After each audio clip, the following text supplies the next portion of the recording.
ये तिरंगा, और इन 12 सालों के अंदर मुझे कभी ये याद नहीं है कि हमें लोगों के पास जाकर हाथ जोड़कर, किसी को डराकर, किसी को धमकाकर, किसी को पैसा देकर आओ तिरंगा रैली के अंदर शामिल हो, ये कहने का कभी मौका नहीं मिला। हमारी मोहब्बत है भैया, इसलिए आते हैं भैया। लेकिन हमने ये भी देखा है कि कल एक तिरंगा रैली इस शहर के अंदर आयोजित की गई, जिसके लिए बड़ी बड़ी गाड़ियों का इंतजाम किया, कुछ लोगों को पैसे दिए गए, औरंगपुरे के तमाम कोचिंग क्लासेस, स्कूल्स, कॉलेजेस के छात्रों से यह कहा गया कि आपका इंस्टीट्यूट बंद रखना है, बंद रख के आपके तमाम छात्रों को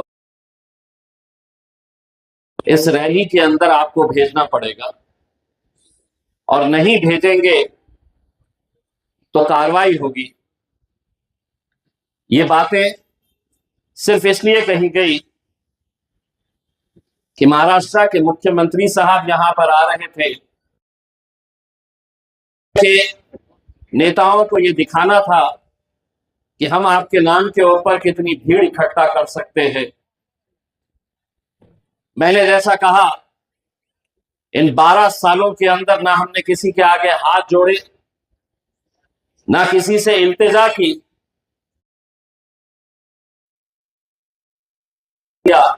ये जितने भी लोग आते हैं ये इस मुल्क की मोहब्बत में आते हैं और तिरंगे की शान के अंदर इकट्ठा होते हैं। कल आपने देखा आम खास मैदान पे गाड़ियां, कल आपने देखा कि कर्णपुरा के मैदान के अंदर गाड़ियां भर भर के लोगों को लाया गया। उस वक्त वो जीआर कहां चला गया? वो जीआर जो मुल्क के वजीर आजम नरेंद्र मोदी की तरफ से कि दुनिया में जंग हो रही है, हमें पेट्रोल बचाना है, हमें पेट्रोल बचाने के लिए कोई रैलीज की परमिशन नहीं देनी चाहिए। कॉरपोरेशन के टीचर्स को तक सख्ती की गई थी कि आपको उस रैली के अंदर शामिल होना है। अगर पेट्रोल बचाना है तो मेरी स्कूटर में तो 5 लीटर पेट्रोल आएगा। बड़ी बड़ी गाड़ियां जो दूर दूर से लाई गई थी, तो वो क्या हवा में चलती हुई आई थी? उसमें पेट्रोल डीजल नहीं लगा। हमारे लिए है क्या? सारे आपके हुक्म हमारे लिए है और उनके लिए कोई हुक्म नहीं। अरे तुम तो सत्ता में बैठे हुए हैं, तुम्हें अपने मालिक का सुनना है। लेकिन जैसा समीर ने अभी बताया है कि 13 तारीख के दिन ये जीआर हुआ था और 14 तारीख के दिन, एक दिन बाद ही उन्हीं की पार्टी का एक नेता एक रैली निकालता है तो उसको कोई नोटिस नहीं देंगे। सारी नोटिसेस हमें मिलेगी। आज तिरंगा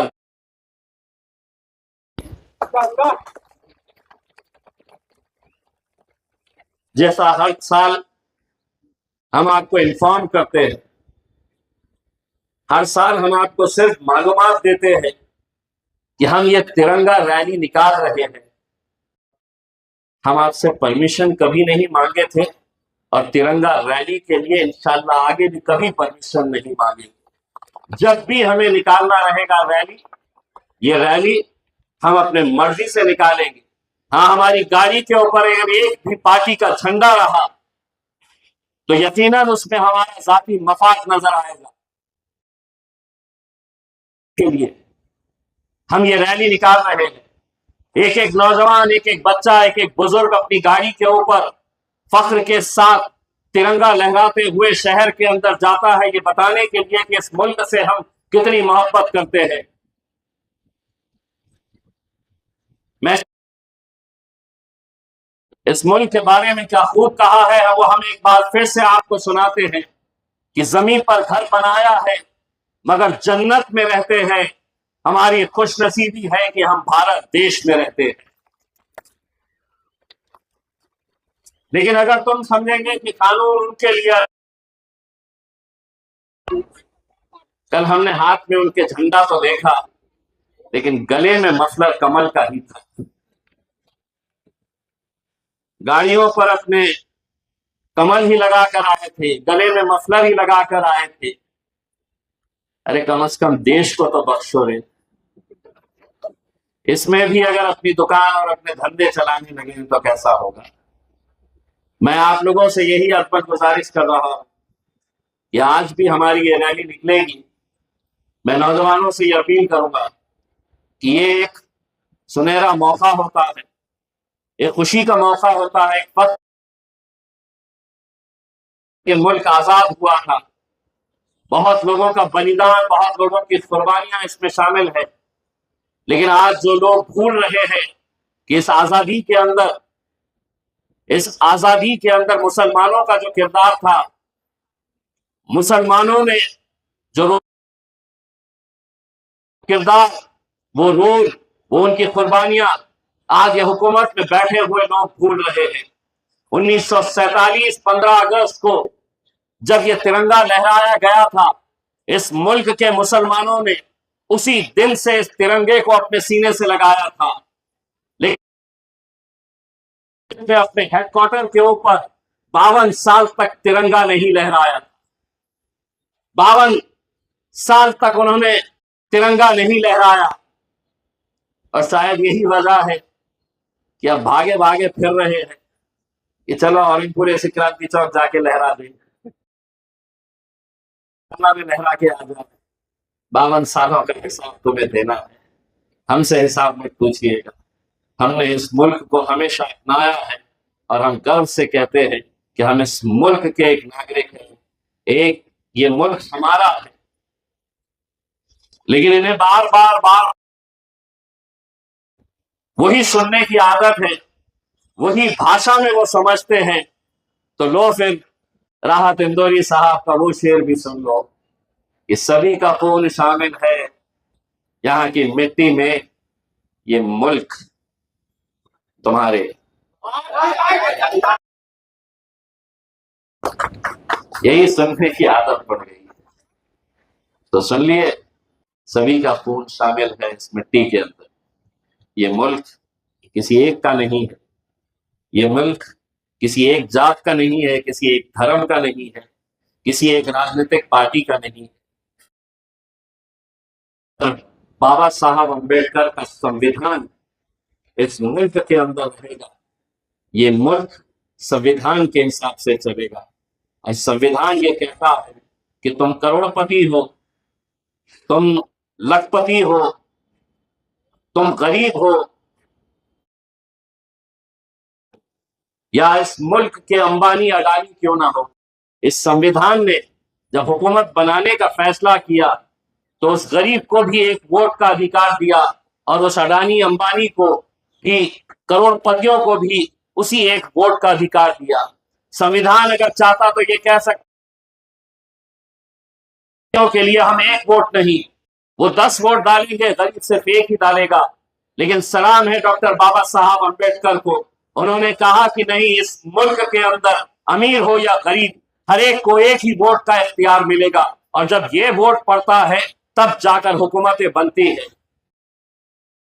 मोदी जी जो तड़प के साथ ये झंडे को लहरा रहे हैं, जो तड़प के साथ अपने नेताओं को भेज रहे हैं कि जाओ अपने अपने इलाकों के अंदर तिरंगे को लहरा कर आओ।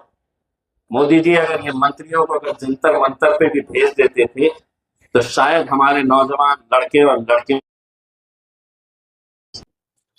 लेकिन उस वक्त तुम सियासत कर रहे थे और इस वक्त जब तुम्हें यह एहसास हो गया है कि ये नौजवान ही इस देश को आगे लेकर जाने वाला है, ये जेन ज़ी ही है जो हमारा तख्ता पलट सकता है, तो सभी लोग आज उनके दरबार में जा रहे हैं, उनके सामने हाथ जोड़ करके। लेकिन अब बहुत देर हो चुकी है, जो करना था आपने कर लिया, अब इनके हाथ में है इंशाल्लाह दुआ करिए, तख्ता बहुत जल्द पलटने वाला है। बस आप लोगों से यही अपील है कि इस रैली के अंदर कोई भी बदतमीजी न करे, कोई ऐसी हरकत ना करे कि जिसकी नजर और हमारी कौम को अपना सर झुकाना पड़े।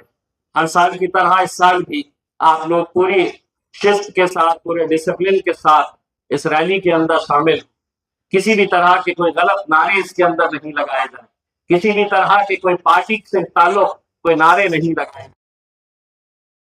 मजलिस इत्तेहादुल मुस्लिमीन के हम तमाम नुमाइंदे बोलकर नहीं इकट्ठा हुए हैं।